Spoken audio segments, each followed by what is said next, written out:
Hey guys, and welcome back to my channel. So OSG Europes is done, and I took third place in the 64s, which I can't really believe. I was really hoping to achieve top five. That would have been really nice. So to get podium is just incredible. So I thought I would go through each event, little rundown on each one, how I did, and my thoughts and the competition experience as a whole. So let's get stuck in. So event one was the axle deadlift for reps at 170. This is the weight I'm super comfortable on. I'd done 11 reps 8 weeks previously at Brits. So this is around the number that I was expecting, because the setup at Europe's is a little bit harder. So it's big wheels, you're standing on a block. So it is a slight deficit and it's a fixed axle as well. But I actually managed to get a comp PB and I got 12 reps, which was good enough for joint first. I think I did have an extra one in me, but I made the decision to not do any deadlift rep that was going to be like an RP10 grinder, just because I know at the end of a high rep set, it really, really drains me. And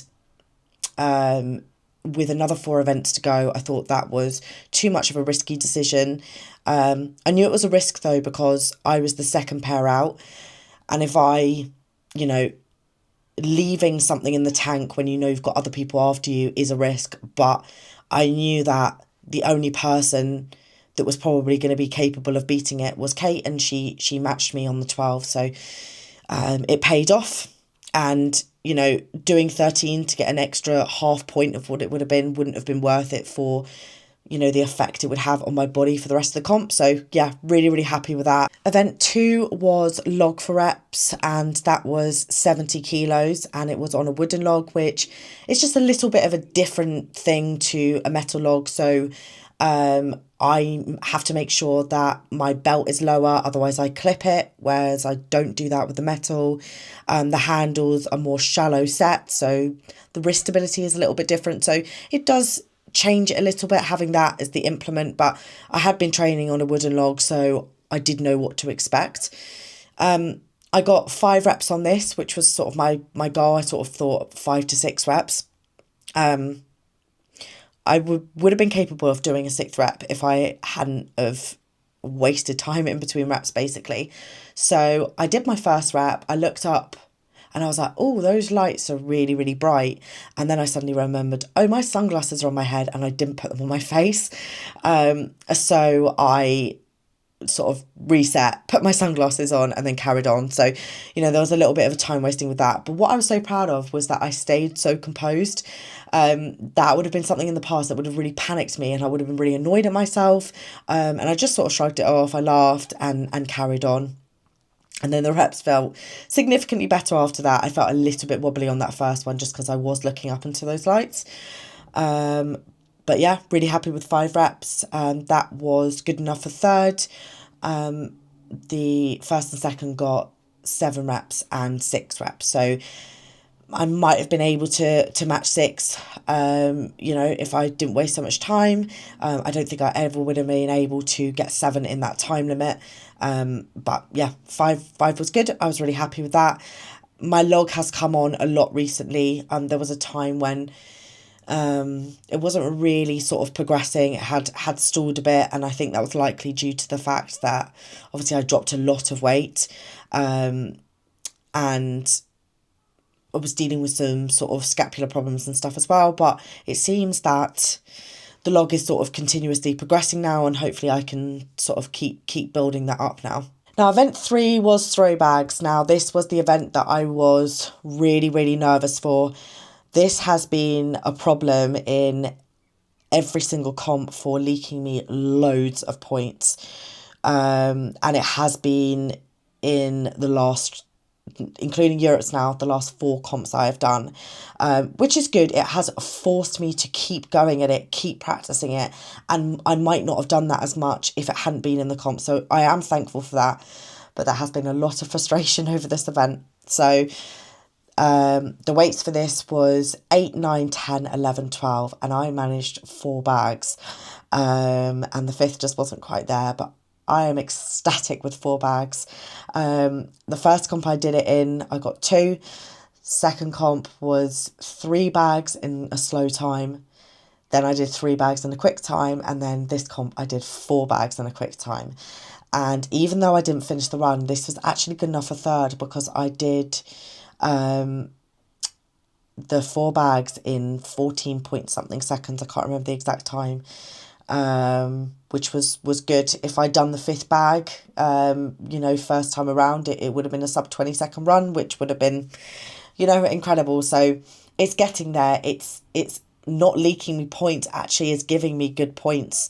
I am a shorter athlete, so I don't have the best levers for it, so I need to make sure that my technique is perfect, that the power is applied at the right moment, and it just proves to me that if I keep working on something, I can get better at it, which I know sounds so obvious, but this event was a real struggle for me. It did not come naturally, so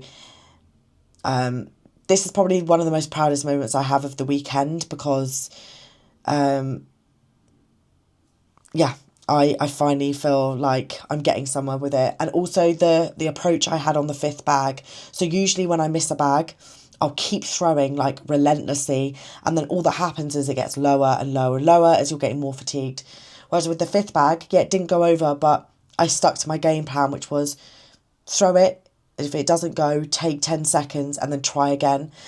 Just to give yourself that little bit of a reset. It didn't work, but I'm glad that I sort of stuck to my plan and stayed composed on this. So that was day one. And after day one, I was sitting in second, which is just crazy. I was sitting in second after the first 2 events, but I thought with the throw bag, that might pull me down loads. But obviously that was a good result. So I was second going into day 2 with 2 sort of decent events. I've never really done yoke in a comp before, so I didn't really know what to expect here. And sandbags, this sort of sandbag thing with the steeplechase does tend to be quite a good event for me. So my plan was just to try and stay consistent on these 2 events and, see where I land basically. So event 4 was the yoke carry, and this was 220. It ended up being a 12-metre drop and turn. It was originally meant to be 20, which I've been training for. I don't mind that they shortened it. It was a little bit annoying because you don't want there to be changes on the day just because you've trained for it, you've planned for it in your head, you've set your goals as well. And my goal for this was a sub 40-second run, which obviously I achieved because it was shorter. So I'm taking that. But the only positive with it being shorter is it just meant that, my legs would probably feel a little bit fresher going into the steeplechase. So took that as a positive. I managed to do the yoke run in just over 28 seconds, which got me 6th. So that was my lowest placing of the weekend, which is fine. I knew there were some really good yokers in my class, and 6th I was happy with. Now, the times were quite tight. The top 2 pulled away and they did it in sub 20, I believe. And then 3rd to 6th, which was where I was sort of between, I think, sort of 24 and 28. So, it was quite tight. I did have a little drop on the way back. If I hadn't done that, it would have only given me 1 extra placing on that. So I'm not bothered. I'm really happy with that. And it gives me a marker on what to work on. My strength is there with the yoke. It literally just needs to be a little bit more about speed. And yeah, so it just gives me something to work on potentially in the off season, and if it ever comes up in comp again. I have no doubt that I'm always able to pick up a heavy yoke, but just trying to get speed and improve my sort of gait on that is going to be what will be the plan going forward when I sort of next tackle yoke. Final event was sandbag steeplechase, and this was 275 bags. I was sitting in 3rd, so I went out with Kate and Shannon as it was 3 at a time.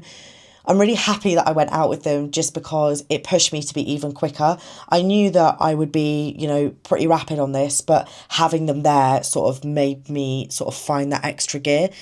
So it ended up being Kate winning the event with 32 point something seconds, Shannon with 34 point something, and mine was, I think, 35.8 or something like that.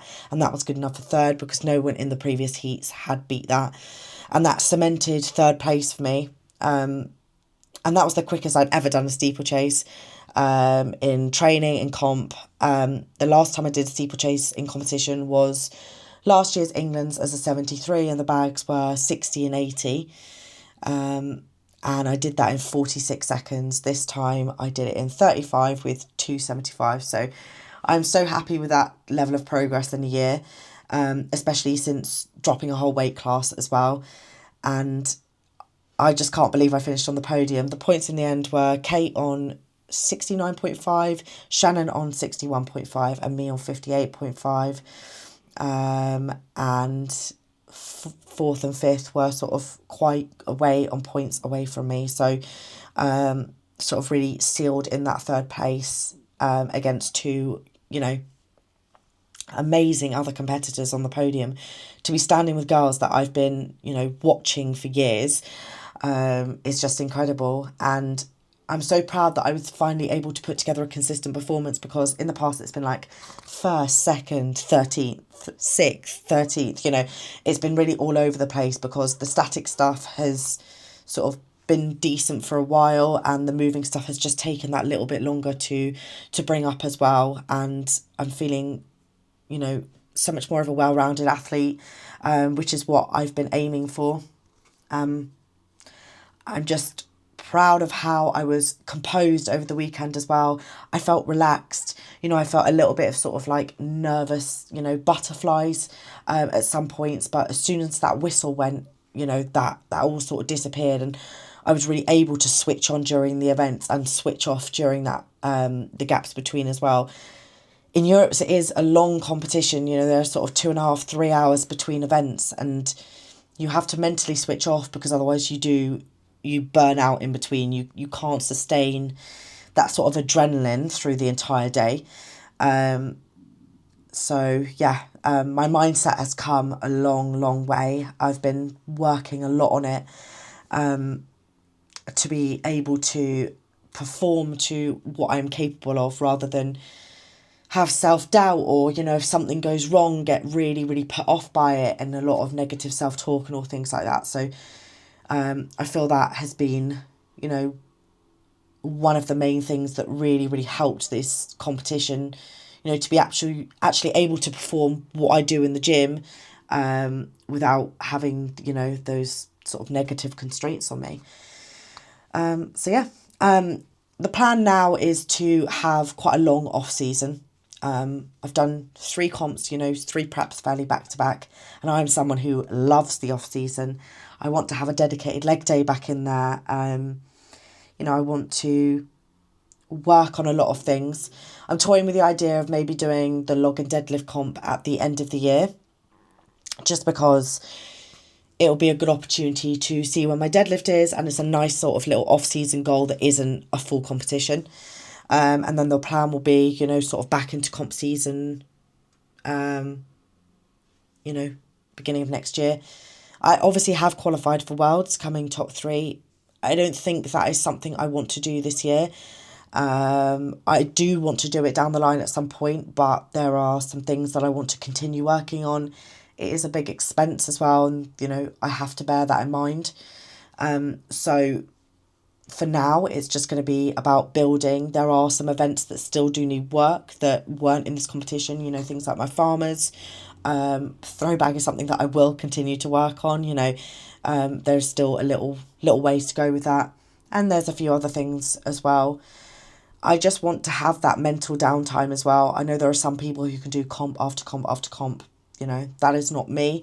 I, need that downtime basically. So yeah, I hope you enjoyed this video, and I will continue to log my off-season training and film as much of it as humanly possible. I did get a bit rubbish on filming the Europes prep by the end of it, and it's when you're in prep you can go sort of like quite laser focus mode, and it's getting the camera out can be a little bit distracting. So yeah, I will try and get some off-season training for you.